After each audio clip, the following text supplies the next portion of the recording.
And right now I actually write history books, though most of my history books are related to the history of fields of sciences. And currently I'm writing a book on conventions. I just published a history book through History Press on the military academies last year, where I talk about the psychology behind hierarchies and levels within the military and how leadership traits trickle down.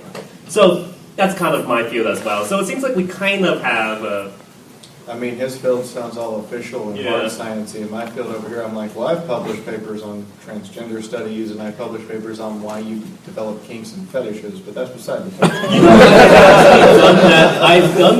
I've done that panel at FurryCons because I'll admit I like the transformation kink within the furry community. Where I guess anyone who watched American Werewolf in London or saw Animorphs probably there's some field of people who like the idea of turning to animals. I'm like, what's the idea behind this? I looked out the research papers, and the furthest it goes is it's a subsection of one sexual fetish. And it's like, well, that's not really it, because there's a lot of strangely asexual people who like it. I consider myself asexual, and there's a lot of reasons for that. So I actually started doing a panel at cons called The Psychology of Transformation, and that's kind of weird because we go into Brave and Closer and Beauty and the Beast too.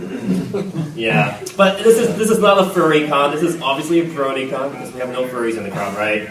No one's a secret furry. Oh no, we've been infiltrated. Changelings are here. Yeah. All right. So I guess before we ramble on and become crazy, who has an interesting question they'd like to pitch us first? All right, you in the back. Yes. So this is just for the topic, right, from the show? Yeah. You can ask us anything you want that can relate back to the show. You can ask me the physics of pinky. What would the internal organs and structure of Tyrek be like to make him actually function?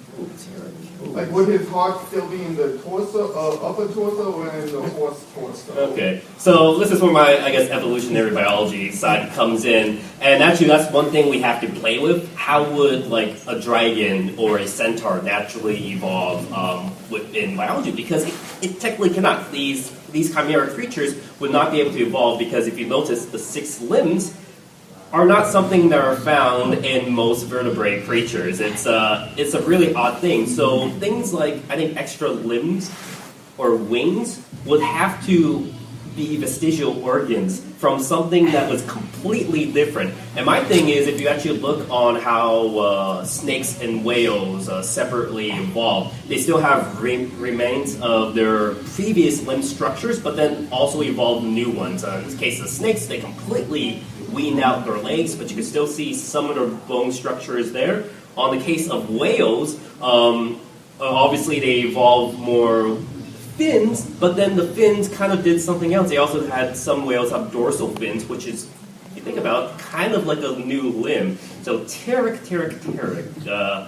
The problem with something like him is he's too big. His heart will need to pump all that. His heart would have to be like where we would think his stomach would be. Yeah, and I would, because there's some organisms, smaller organisms, that when they get too big, like there's some theories that some dinosaurs, because they're so big, they actually have 2 hearts and 2 brains to moderate their whole body. That's why if you saw, like, if you watch Pokemon, you saw a giraffe Pokemon in the new game, there's the head on the tail. There's a theory that... Another example of that, if you saw the Pacific Rim movies, where all the creatures have 2 brains, they have 2 hearts, they have 2 stomachs. That's because they're so massive that they need that. They need to coordinate, or else it'll take like almost 2 seconds from a signal being sent from the brain of a brontosaurus all the way to the tail. So that's why they need 2 to mediate. So for Tyrek, I would say he will need 2 hearts, or at least a very, very big heart, closer to his stomach area, because that's where most of the blood would be pumping, would be his legs.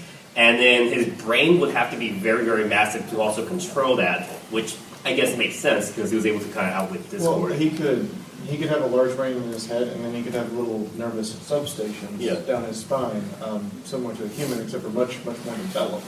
Yeah. So people don't know our spinal cords.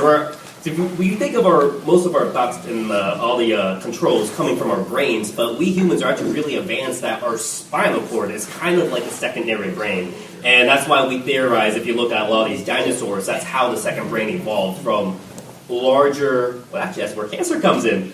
Tumors that appear within the spinal cord, if they were successful, all of a sudden you have a brand new organism. If the cancer ends up killing them, then it's a dead organism. That's actually the strange thing about telomeres we learned is if you have a tumor, if the tumor somehow helps you, you actually survive, and that tumor then becomes beneficial and gets passed on down the gene line. So these extra limbs could probably be even tumors. But a direct example of this, if you shatter your L5 on your spinal column, you can't walk. If you shatter your L6, you can't breathe. And then, I guess, from my time studying embryology, you can actually control, so this is not something that will happen naturally, but you can control the beta signals and other signals. So, for example, how does one single cell, when the sperm touches the egg, how does that one cell know how to divide itself into all these different limbs and bodies? That's because there are signaling pathways within that one cell that tells each place to divide. So, for example, we have played around with chick and axolotl DNA, where if we could move the signaling pathways from one part of the small cell to the other, then we could actually move where the limbs would be and where the tail would be. So in that case, I think T-Rex would be an artificial construct. Maybe someone was moving the signaling pathways of where all his limbs would be to eventually wind up where he is now. Hey, TJ. Pirate Dash. He's very bad at this. Of course, he would totally come up here, take a picture, and then suck his cider. Yeah. All right. Hopefully that answered a question about rambling. Who has another question? Is anthropology a science of yours? Can you answer to an anthropological question? Natural. Anthropological. Okay. Yeah. What do you think the kirin the natural evolution of ponies, or is it interspecies mating?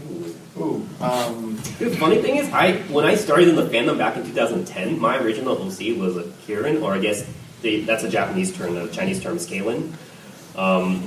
But no one knew what that was. Like, what's this, a weird deer dragon pony? So I was made fun of it. I had to get a new OC. And now that Kirins are back, everyone's like, hey, I'm having a Kirin OC. I'm like, I was the first to have it, but whatever. From an anthropological standpoint, we see a lot of creatures that are very similar.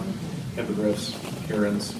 I've gone over this a little bit in a different panel, but what ends up happening is based upon your environment is how your evolution takes place over thousands of years. So they haven't had contact with the Kirin since before Luna went away. Matter of fact, even Luna and Celestia never knew what a Kirin really was. So that tells me that it's been very close to 2,000 or 3,000 years since they've seen each other, and considering the pony generation is anywhere from 20 to... I don't know when unicorns die at this point because I haven't found a natural old one. The point being that they would evolve based on their environment. So the Kirin climb mountains. That's why they have the extra cloven hooves is to climb a mountain similar to a billy goat. And another example of this is the hippogriff has that developed beak to fish out from the sea, whereas a Pegasus doesn't have that. So, yes, the Kirin would have to have been separated for a very long time, and they just went on a different evolutionary track. We see this in our own nature with Galapagos Islands and the finches. Every single finch has a different subcategory of how it feeds, how it operates, and because of that, all of their beaks are shaped radically different. Yeah. Or even within a short time period, too. For example, dingoes in Australia were originally imported from the first settlers as domesticated dogs, but then they ran wild and rabid, and then eventually had their own separate branch of species. Like, even though dingoes are still categorized as dogs in most taxonomical models, they could still interbreed with them, intermingle, but they are very, very different if you actually put them up close. Even selective breeding that we do with dogs. If you look at a poodle and a Saint Bernard, very, very different looking creatures, built for two completely different environments. One is a ornamental black dog, and the other is supposed to save lives in the mountains. And I think that would be the closest equivalent to the Kirin in your case. Yeah, and in that case, to give you another example, a Siberian Husky and a German Shepherd are almost identical in look and shape, but they operate on completely different wavelengths. A Siberian Husky is super hyper and needs a ton of exercise. A German Shepherd isn't nearly as hyper, it just needs exercise. And the discipline level between the two dog breeds is drastically different from just years of breeding that way, whereas a Siberian Husky takes months to train. A German Shepherd on average takes 1 month to house train. That was good. You guys, science fun, isn't it? And to emphasize this, we've only been breeding Siberian Huskies for like snow sleds and traveling for like 300 years. Yeah. That's how actually pugs came about, because they were actually slave dogs for the empresses of China. That was only like 1,000 years of just trying to breed a dog to fit in the sleeve. That's why they're actually very unhealthy, because their faces are unnaturally squished in. Hard time breathing. I worked in some vet areas too, so that's not really fun to deal with them. All right, who has another question? You want to pick one? Let's go with the final shirt. I'm sorry if this is a tad vague, but Sure. how the heck does magic work? Ooh. Isn't there an entire panel on that? There's an entire panel on Yeah. that. There's like an hour and 20-minute video I did on that. Magic is complicated and insane and took me 904 hours of my life to put together. Yeah. I only know that amount because Premiere Pro tells me how long the program's been open for a specific project. So I look down and go, really, this has been open that long? I don't know that I was working on it that long, because a couple times I went to sleep at my desk. Well, actually, I also did a panel on the topic. It's called Transformative Art. I've done it at a few PonyCons, so if you guys want to Google it, I think BronyCon has recorded a copy. But I actually look at it from modern quantum mechanics, because actually I'm writing a pony comic about that subject, that magic actually does indeed exist in the human, a pony comes to the human world, and magic does indeed exist. It's just that our definition of magic is vastly different from theirs. Our definition of magic would be more closer to maybe quantum entanglement. So, here's a good example. Who here has read any works by Alan Moore or Grant Morrison? So, Watchmen or The Invisibles? All right. So, in Watchmen, you have Dr. Manhattan, and in Grant Morrison's works, he likes to ape off the Dr. Manhattan construct. But in Grant Morrison's case, there's the idea of quantum entanglement, that you could phase from one universe to another based on sigils. And his definition of sigil, well, if you look at magic, sigils are symbols that are supposed to be manipulated to achieve a spell or on a collective group of people. If you actually break that definition of sigil down, a comic book or a television show is essentially a sigil, because if you look at the definition of magic, magic translates to as the art. In every single culture, from China to the Eskimos to the Native Americans to Africa, the word for magic is always the art. And if you look at the definition of magic, it is a manipulation of symbols or an incantation of words meant to achieve a change within the consciousness of somebody. So when you look at a painting, that is a manipulation of symbols that can make you feel happy. Hey, it's a sunrise. Or if you read a really, really sad novel or a political memoir, that could get you rally up. That is actually the literal definition of magic if you think about it. So in that case, our idea of magic was then imprinted onto a comic book, for example, and this comic book is essentially the multiverse to the other. So our ideas are written down into this comic, and that comic comes back and inspires us. So for example, Star Trek, inspired by the golden age of science fiction.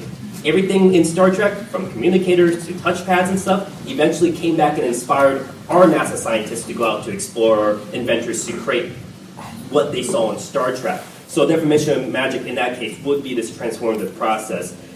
So magic in the pony world exists in that fantastic form that we see it, but it's because that's our definition of magic. Lauren Faust's definition of magic that she impresses on there, and that comes back to inspire us. So it's a little bit bigger, but I like the quantum entanglement theory on that. I have a completely different point of reference in biology, and that's, for example, human beings oftentimes do things that are well beyond our capabilities in times of emotional stress, or if we just will ourselves to do it.